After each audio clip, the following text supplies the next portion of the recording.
ఈసారి బడ్జెట్‌లో అతి ప్రధానమైనటువంటి మార్పు ఇన్‌కమ్ టాక్స్‌లో రావటం జరిగింది. ఇన్‌కమ్ టాక్స్‌లో గనుక చూసుకున్నట్లయితే, ఇక్కడ మన ఇన్‌కమ్ టాక్స్‌లో ఏ అంశంలో మార్పు జేశాడు? ఏ అంశంలో మార్పు జేశాడండి అంటే, ఇక్కడ ఒకప్పుడు 3,00,000 వరకు నిల్లుండే పాత పద్ధతి విధానంలో. అయితే ప్రస్తుతానికి దీనిని 4,00,000 వరకు నిల్ జేశాడు.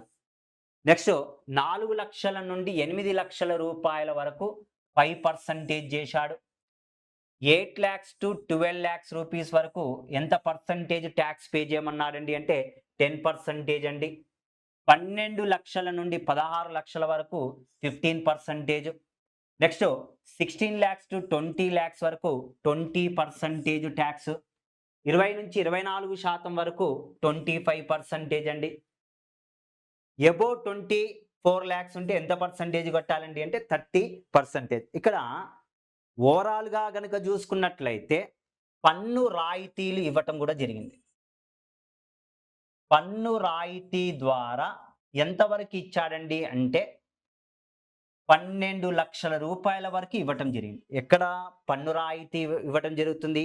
ఇన్‌కమ్ టాక్స్ యాక్ట్‌లో 80 సెక్షన్ 80 ఏఏ ప్రకారము పన్ను రాయితీలు, టాక్స్ డిస్కౌంట్స్ అనేటువంటిది ఇవ్వటం జరుగుతుంది. ఎక్కడ తీసుకోవచ్చు?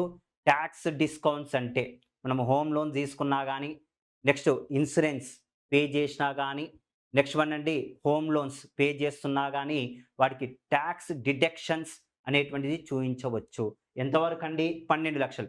ఇదే గాకుండా స్టాండర్డ్ డిస్కౌంట్ అనేటువంటిది గూడా ఇచ్చాడు. 75,000 పోయిన సంవత్సరం 50,000 ఉంటే స్టాండర్డ్ డిడక్షన్ అని జెప్పి 75,000 రూపాయలు చేశాడు. 12,75,000 రూపీస్ వరకు నో ఇన్‌కమ్ టాక్స్ కింద తీసుకొచ్చాడు. ఇది ఈ ఇయర్ బడ్జెట్‌లో అతిపెద్ద మార్పుగా చెప్పవచ్చు.